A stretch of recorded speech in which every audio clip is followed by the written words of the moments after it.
사실 이제 12월 또 둘째 주면은 당회가 열려지고 또 내년을 이제 준비하고 또 맞이하게 되기 때문에 하반기라고는 하지만 아마 눈 깜짝하면 네, 올해가 지나갈 것 같은 생각이 듭니다. 특별히 우리 정림교회가 70주년을 맞이해서 우리 전교인 수련회 그리고 이제 9월, 10월 달에 9월까지 또 성경필사도 저희가 각 선교회가 마무리를 하고 또 10월이 되면 국내 성지순례 또 우리 음악회 이렇게 70주년 사역들이 계속 전개가 되고 있습니다. 우리 속회에서도 함께 기도해 주시고 또 우리 한 해를 잘 마무리하고 또 은혜가 넘치는 우리 교회 그리고 또 우리 소그룹이 되시기를 축복합니다. 오늘은 저희들이 37과이거든요. 네, 37과 소통을 위한 언어예요. 사실 그래서 오늘 우리가 갖고 보는 속회 공과 이제 다음 주에 우리 각 속회에서 나눌 사도행전 본문을 가지고 소통을 위한 언어인데요. 이제 이 본문을 조금 저희가 한번 같이 나누겠지만 이제 바울이 침묵으로 응대한 것, 그 다음에 그 이후에 우리 천부장, 백부장에게 이제 헬란 말을 쓴 거, 그 다음에 또 이 성난 군중들이었지만 그 유대인들 앞에서 우리 이제 오늘 우리가 보고 있는 성경에서는 저희들이 이제 본문이 21장이거든요. 히브리 말로 연설을 하였다 이렇게 쓰고 있습니다. 근데 사실은 히브리어, 이제 성경은 히브리어로 쓰여져 있지만 그 당시 예수님 시대 때 히브리 사람들이 썼던 말은 아람어였기 때문에 아람어로 이제 구사를 한 거죠. 그러니까 그들이 쓰는 말로 했다.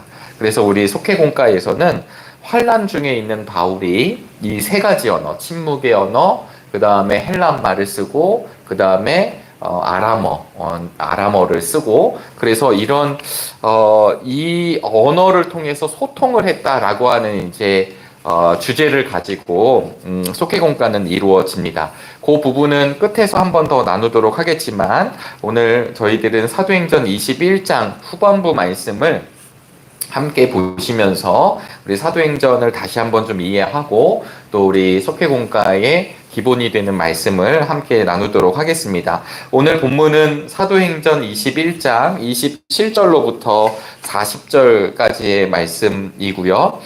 암송할 말씀은 이제 37절인데요. 우리 이제 사도행전은 스토리로 전개가 돼요. 스토리로 전개가 된다는 것은 이제 이야기가 펼쳐지게 되고 바울의 생애를 통하여서 그 바울이 원하고 바울을 통해 일하시는 하나님을 만나게 되는 것입니다. 그래서 우리 21장에 저희들은 이제 27절을 보겠지만 사실은 우리가 지난주에도 함께 나누셨다시피 이 바울의 역사, 바울의 사역을 보시면 바울은 철저하게 우리 사도행전의 핵심 주제라고 할 수 있는 성령 충만의 사람으로 그려지고 있어요. 성령 충만의 사람이 누구냐면 이제 바울입니다. 이 바울이 여러분 아시겠지만 사울과 바울의 이름 사이에 있잖아요. 물론 이 사울이 변하여서 바울이 됐다라고 보통은 많이 해석을 하지만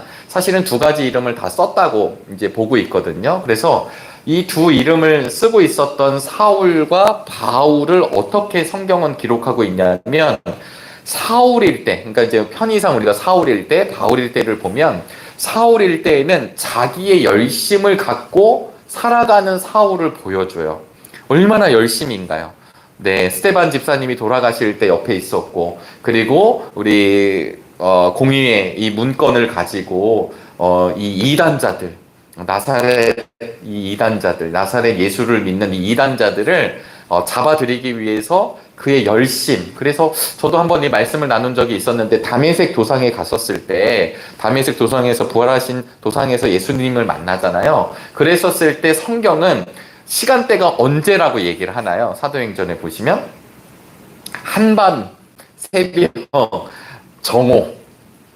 네, 잘 보시면 정오예요. 근데 우리야 한낮에도 일을 해야 되는 대한민국의 이 근성이 있기 때문에 낮이든 밤이든 이제 우리는 이게 잘 이해가 안 되지만 이 이스라엘 사람들 그쪽에 살던 사람들의 정서에서는 한낮에는 움직이는 것도 아니고 일하는 것도 아니잖아요.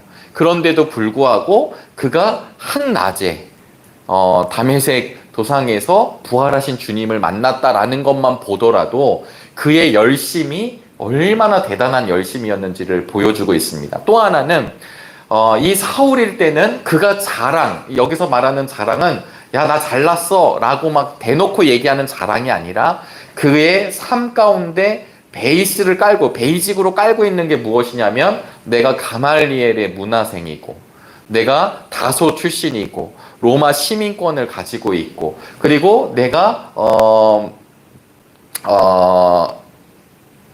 바리새인 중에 바리새인이고 이런 어떤 자신의 정체성을 지금 막 자랑한다는 표현은요, 막, 야, 나 이거 반지 받았다, 이런 자랑이 아니라 그것을 가지고, 그러니까 내가 지금 하나님의 선민의식이 엄청나게 강한 걸 보여줘요. 그런데 사도행전을 통해서 사실은 우리가 바울을 어떻게 이해할 수 있냐면, 그랬던 사울이 다메섹 도상에서 예수님을 만날 때 눈이 안 보이게 되잖아요. 그리고 나서 그가 머물러 있다가, 그리고 다시 그가 자신의 고향에 가서 12년을 있고 난 뒤에 그가 이제 사역을 시작하면서 지금 이제 거의 끝 마무리로 3차 전도 여행이 끝나고 지금 예루살렘으로 들어온 이야기가 오늘 사도행전 21장의 이야기입니다. 그런데 이 전도의 3차를 보시면 이 사울이었던 자기 열심이 아니라 이 바울은 주님의 영광과 주님이 주신 힘으로 살아가는 것임을 보여주고 있어요. 우리가 지난주에도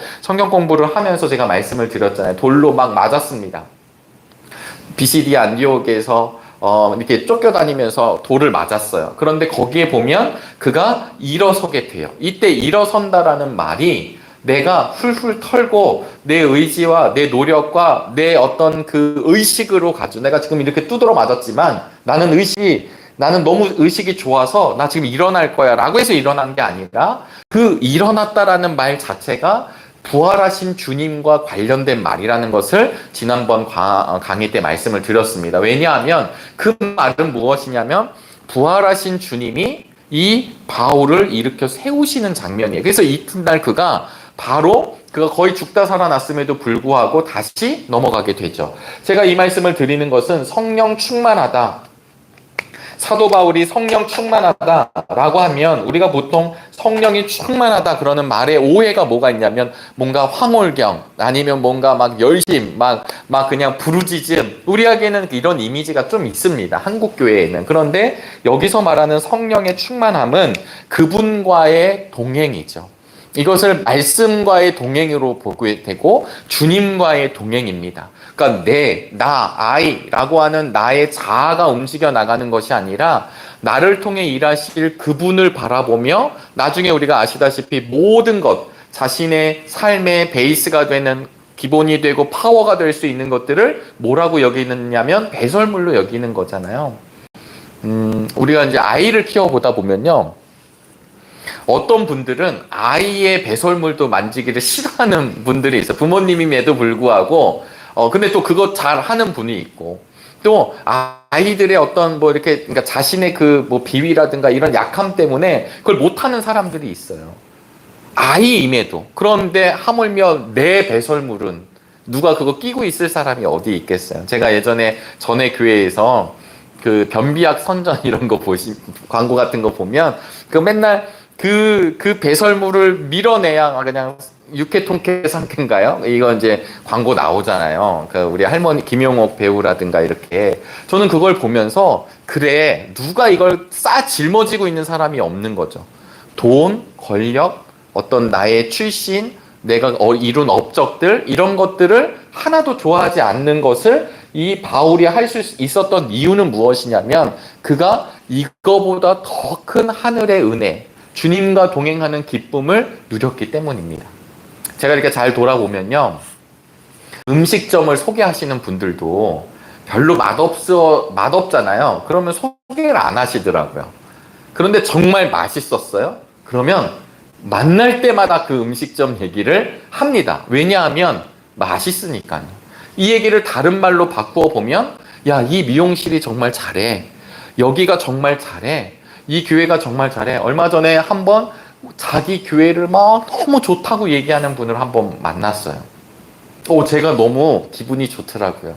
왜냐하면 우리 교회가 너무 좋다는 거예요. 근데 우리 교회가 좋은데 나를 편하게 해서가 아니라 이런 훈련도 받고 이런 어려움도 있고 그랬는데 내가 예전에 누리지 못했던 기쁨을 누린다고, 우리 자녀들 세대가 함께 예배를 드린다고, 이것을 목사인 저에게 자랑을 하는 거예요.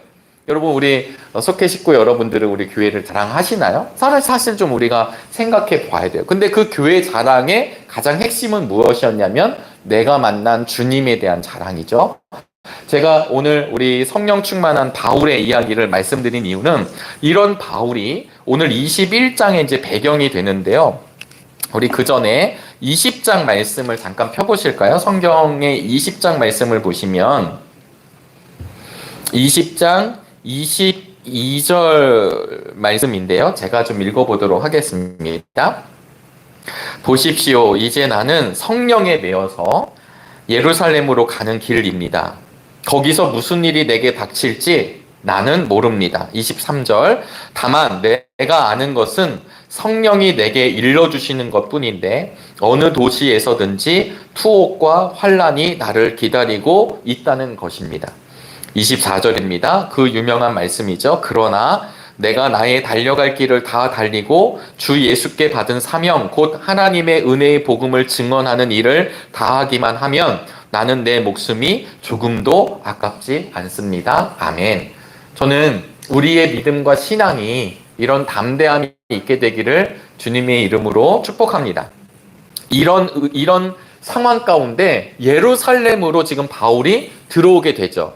근데 아시다시피 바울이 전도 현장을 돌아다닐 때마다 플랜카드를 걸고 환영을 받았나요? 아니면 늘 모함하고 시기하고, 우리가 지난주에 이제 영상으로 보셨겠지만 지난주에 보시면 당연히 말씀이 선포될 때 그 말씀을 받는 일이 일어났죠. 이게 하나님의 복음 사역입니다. 전도 사역이에요. 내가 의도하지 않아도 나를 통해 일하시는 하나님이 우리 가정에서 그런 사건을 통해 나의 가정에 나의 사랑하는 사람들이 구원을 받게 되고 지역의 구원을 받게 되는 일이 내 계획이 아니라는 거예요. 그런데 문제는 좋은 일만 일어나는 것이 아니라 그런 다음에 핍박과 환란이 찾아오죠. 이유는 무엇이냐면 영적인 일이기 때문입니다.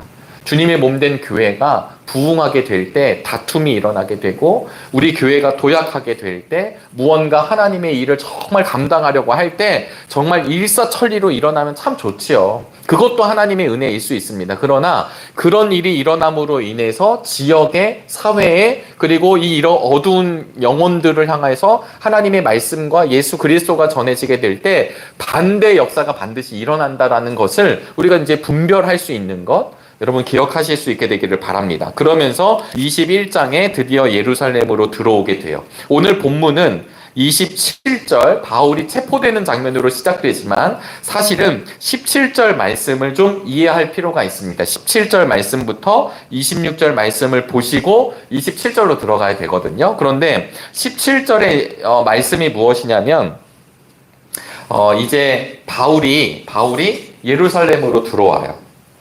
그러면 아까도 말씀드렸지만 바울을, 예루살렘에 있는 유대인들이 바울을 알까요? 모를까요? 여러분 어떻게 생각하시나요? 바울이 지금 예루살렘으로 들어왔습니다. 바울이 무명인가요? 유명한 사람인가요? 유명한 사람이에요. 왜냐하면 변절자인 거잖아요.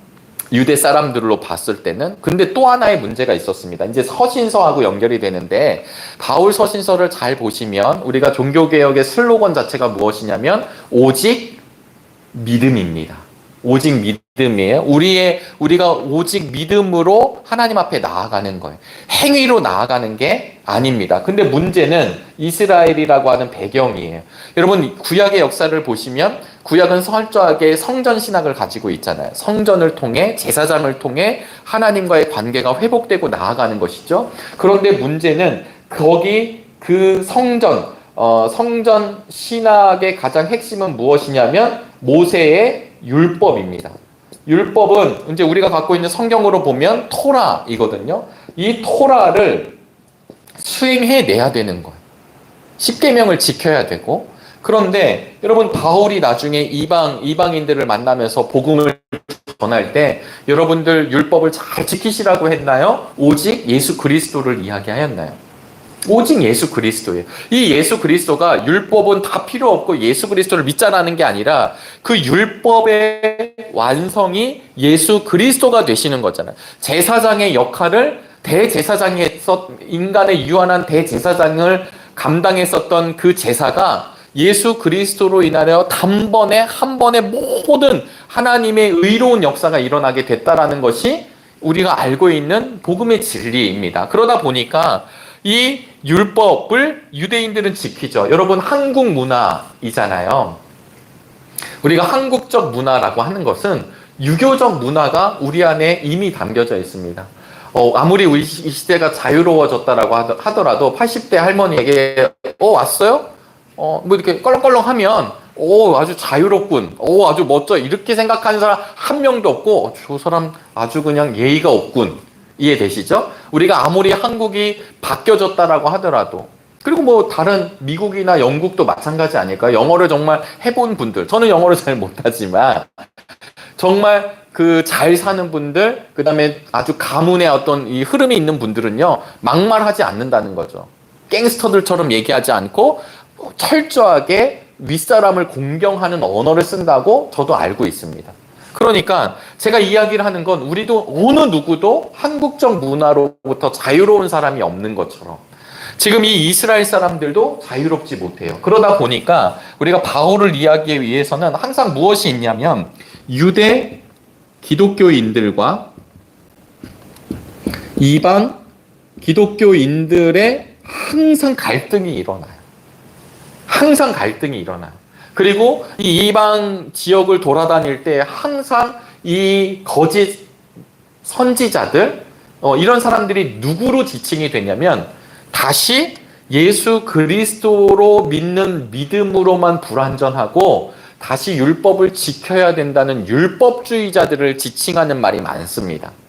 이해가 되시죠? 그러다 보니까 여러분, 믿음으로 나아간다는 건 어떤 우리가 스티커를 붙이는 게 아니잖아요. 오늘 믿음으로 살아가는 것을 내가 이렇게 할 수 있는 게 아니잖아요. 그러다 보니까 사람들은 불안해하고 두려워합니다. 눈에 보이지 않으니까. 자연스럽게 사람들은 뭔가 보이는 것으로 그걸 경험하고 싶어하고 확증하고 싶어하는 유혹이 우리에게 있어요. 그러니까 내가 오늘 예배당에 왔다. 그럼 나는 오늘 왔다라고 생각하는 경향이 있는 거죠. 내가 오늘 새벽 기도를 드렸다. 그러니까 여기서 죄송합니다만 새벽 기도를 드리지 말자란 얘기가 아니라 그렇게 안주하는 순간 내가 오고 간 이 육체적 행동으로 나를 판단한다는 거예요. 연약함이죠. 사람의 연약함. 그러다 보니까 이 유대 크리스찬들은 자신의 정서적으로는 모세율법을 지키고 할례도 받고 이렇게 하면서 예수도 믿고 이렇게 가는 게 되어 있고, 이방 크리스찬들은 유대인들이 아니잖아요. 혈통적으로 유대인들이 아닌데 그들이 예수를 믿을 수 있었던 배경은 무엇이냐면 그들이 예수 그리스도를 구주로 영접하고 세례를 받고 믿음으로 그 길을 걸어가면서 바울이 그 일을 감당한 것이죠. 근데 사도행전을 잘 보시면 15장에 가보면 예루살렘 회의가 열어요. 이 이방 크리스찬들을 받아야 되느냐 말아야 되느냐. 그랬을 때 베드로가 고넬료, 이방인 고넬료를 만났었을 때 두 팔 들어 고넬료를 환영했나요? 베드로와 설전이 벌어지나요? 여러분, 이게 사람의 일입니다. 그러니까 그 일을 감당하면서 베드로 역시 깨지지 못할 때 하나님이 그에게 환상을 보여주심으로 이방인들에게도 구원의 역사가 이루어지는가. 이거는 지금 베드로가 문제가 있다는 얘기 아닙니다. 못 볼 수 있는 거죠. 그런데 사도행전의 역사는 지금 유대와 사마리아 땅을 거쳐 땅 끝으로 펼쳐가고 있는 이야기가 등장하고 있습니다. 이런 맥락에서 오늘 사도행전 21장 본문 27절 전에 보면 이런 일이 등장하는 거예요. 바울이 예루살렘으로 들어왔는데 야고보 감독님이, 예수님의 제자 야고보가 바울이 들어온대. 근데 이미 이 예루살렘 안에도 그리스도인, 그러니까 유대 그리스도인들이 몇만 명이 있는 거예요. 근데 이들이 바울이 온다는 이야기를 들었는데 바울이 주변에서 이렇게 카더라 하는 통신을 들어보니까 바울이 저 밖에서 돌아다니면서 안디옥 교회라든가 이런 교회에서 다 뭐라고 얘기했냐면 율법은 다 필요 없다고 그러더라. 율법은 지키지 말라 그러더라. 아니 이런 바울하고 우리가 같이 할 수 있는 거야 라고 하는 게 지금 예루살렘 본토 안에서 막 일어나는 거죠. 여러분들이라면 어떻게 하시겠나요? 지금 막 교회 안에서 지금 바울이 왔다는데 저 바울이 진짜 저 바울대로 우리가 믿어야 되느냐, 바울 그렇게 저 사람은 저렇게 가만두면 안 된다, 율법을 어떻게 이렇게 무시할 수 있냐 라고 하는 물음이 일어난 얘기가 17절부터 이하예요. 그럴 때 야고보와 교회 장로님들이 무슨 제안을 했냐면, 지금 이런 일들이 일어나고 있으니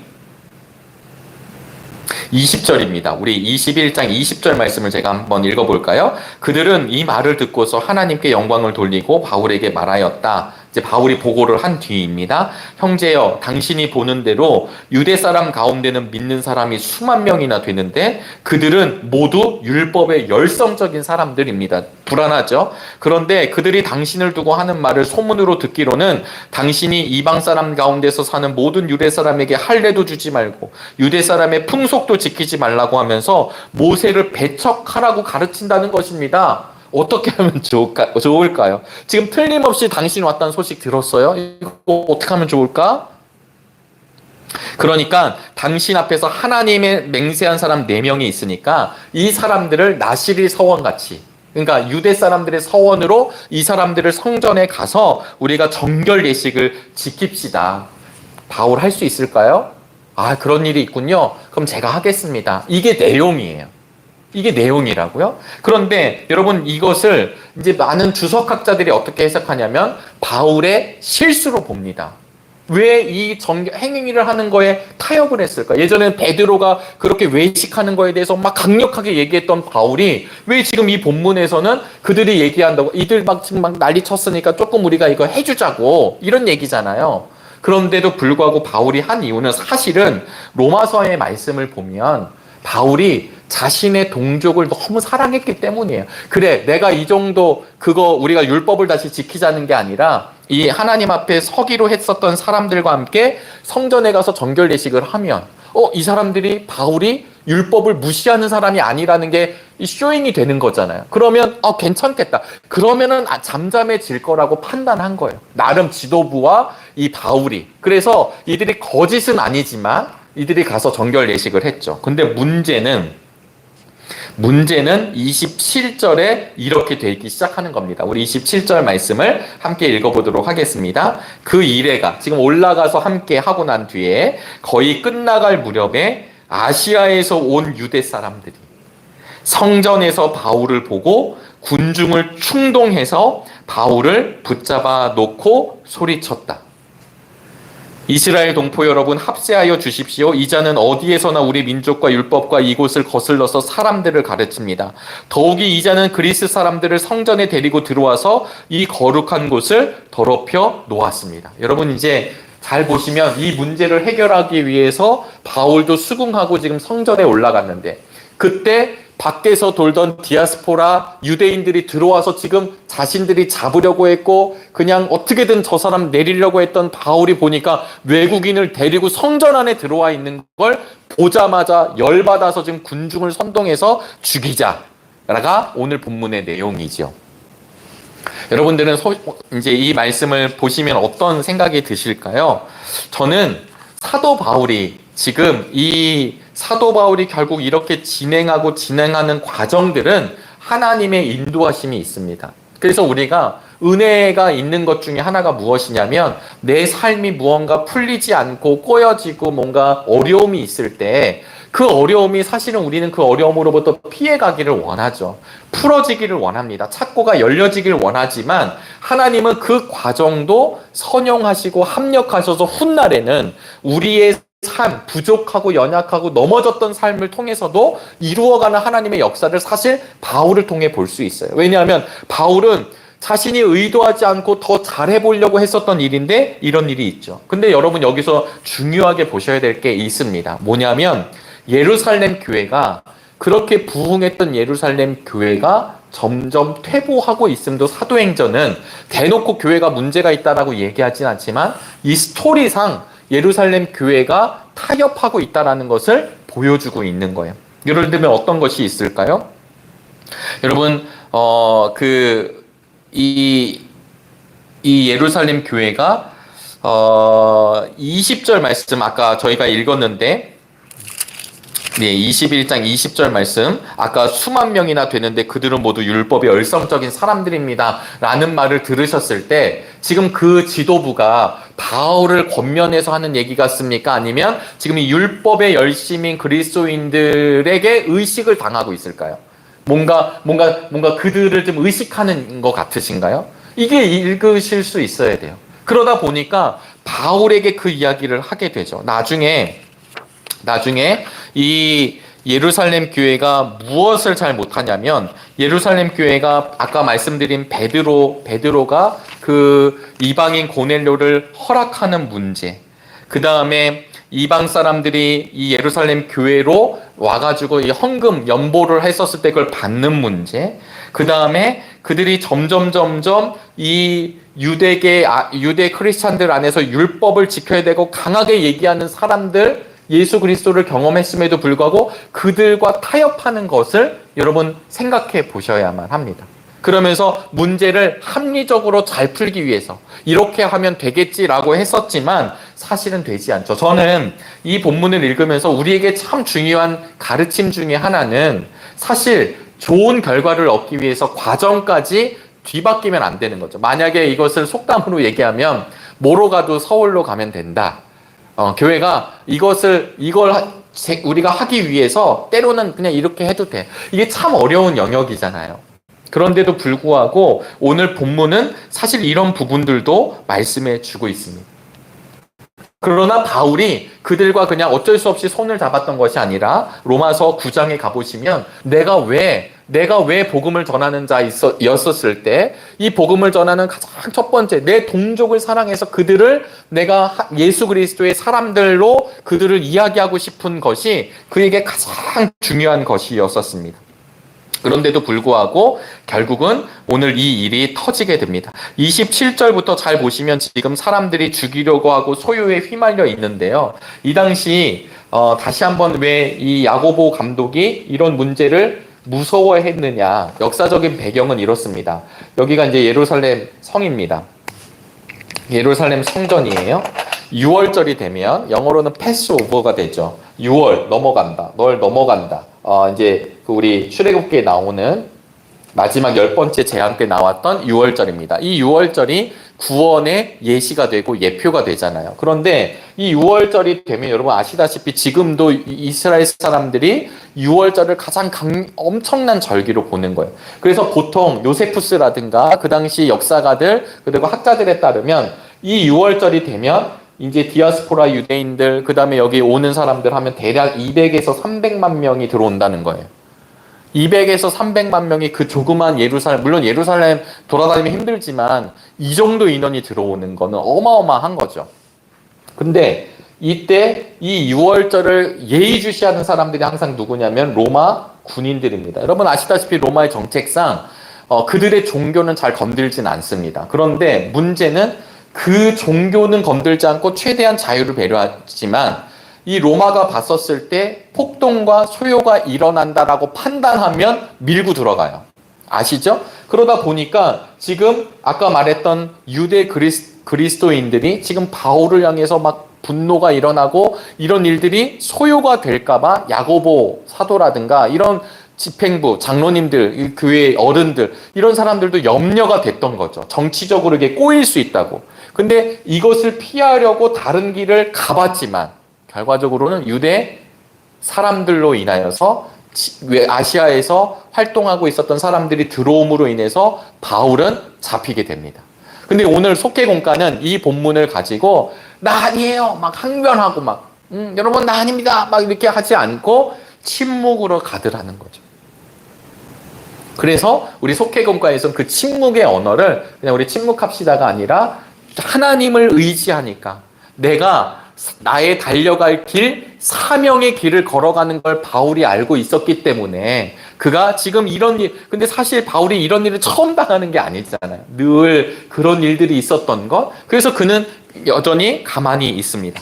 그리고 나서는 어떤 일이 벌어지냐면 우리 오늘 본문 33절 말씀입니다. 우리 33절, 21장 33절을 보실까요? 함께 읽어보겠습니다. 천부장이 가까이 가서 바울을 체포하였다. 그리고 그는 부하들에게 쇠사슬 둘로 바울을 결박하라고 명령하고 그가 어떤 사람이며 또 무슨 일을 하였는지 물었다.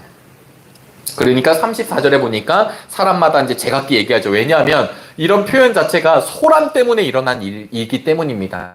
예를 들면 저하고 우리 김지현 지역장님하고 단독으로 우리끼리 일이면 제가 얘기할 수 있을 거 아니에요. 만약에 우리 김지현 지역장님께서 변 목사님 저 변준원이라는 사람 이게 잘못됐다라고 내가 경험한 거 그렇게 얘기를 할 수 있는데 지금 사람들의 소요와 그 다음에 거짓과 선동에 의해서 이루어지기 때문에 그냥 뭔지도 모르고 따라가죠. 여러분 저는 이게 참 무섭다고 생각하거든요.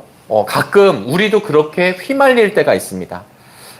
저도 이제 반성 많이 하는 것 중에 하나가 인터넷이나 언론의 사건 보도가 딱 떠요. 일단 처음에 딱 떠. 그러면 사람들이 일단은 아유 저런 사람이었어?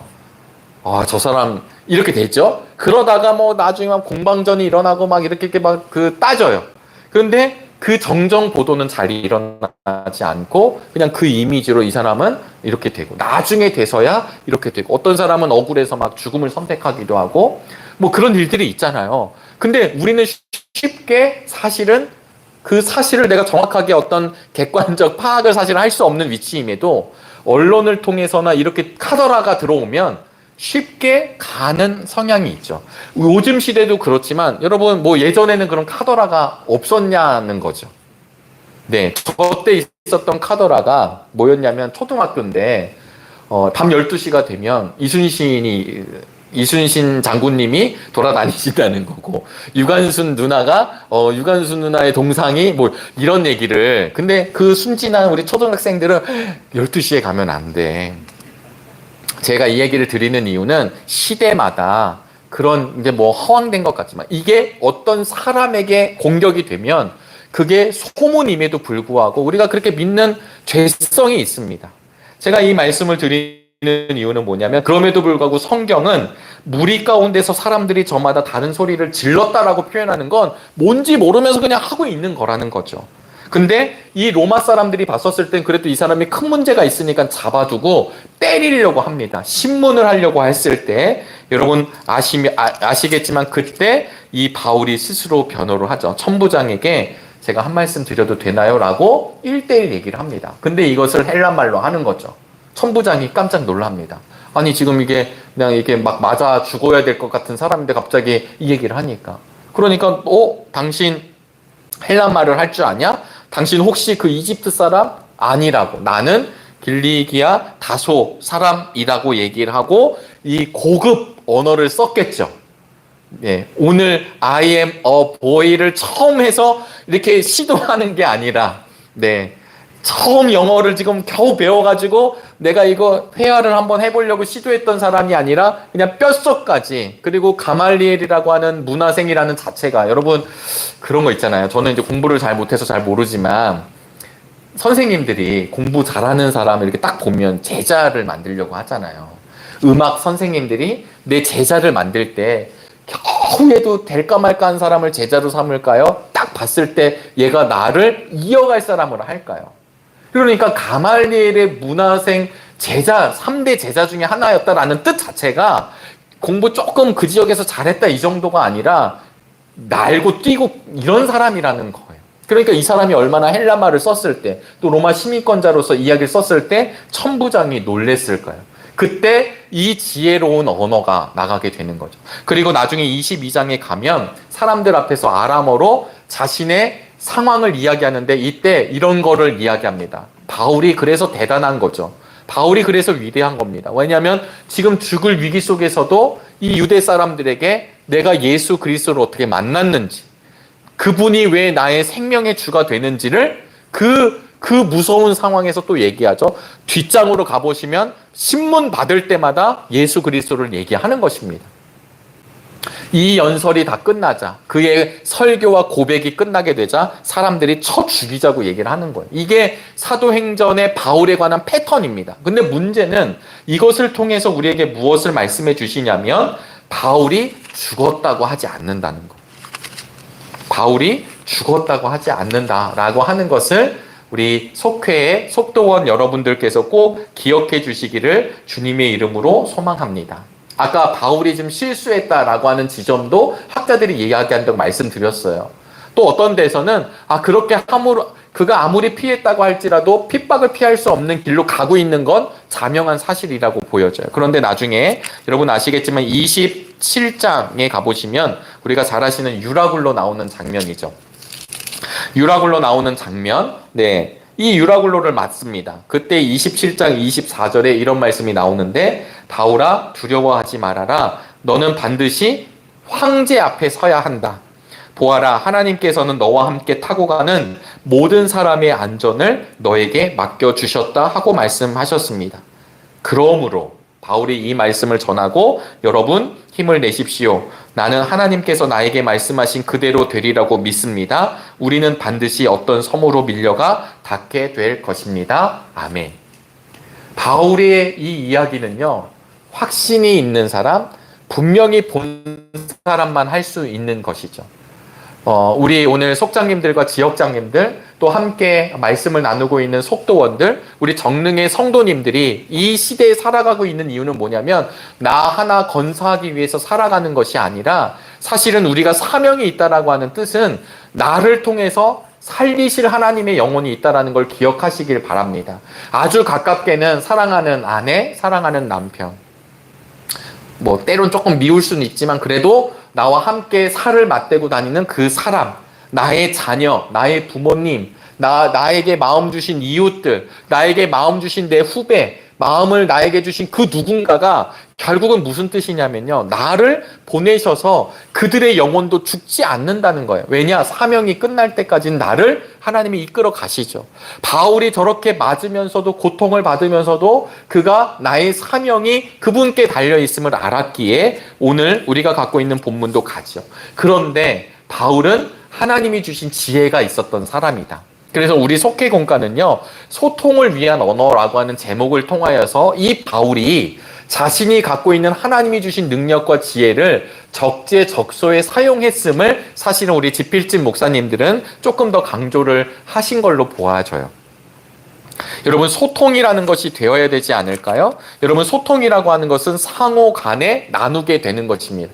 이 소통이 가능해야 복음도 전도하게 되어 있어요. 소통이 되어야 내가 누군가에게 나의 언어, 나의 삶을 통해 이야기할 수 있는 것을 기억할 수 있게 되기를 간절히 바랍니다. 그래서 우리 속회공과의 묵상을 보시면 여러분들은 하나님과 어떻게 소통하십니까?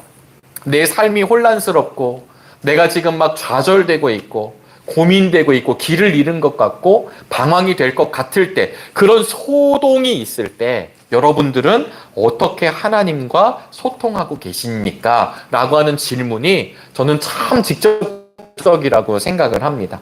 두 번째에서는 우리가 그런 소통을 하는 사람이기 때문에 여러분 아시겠지만 제가 가장 이렇게 위대하게 생각하는 분들 중에 하나가 욕을 안 하시는 분들이 계세요. 와, 어떻게 이 상황에서 욕을 안 하실 수 있지?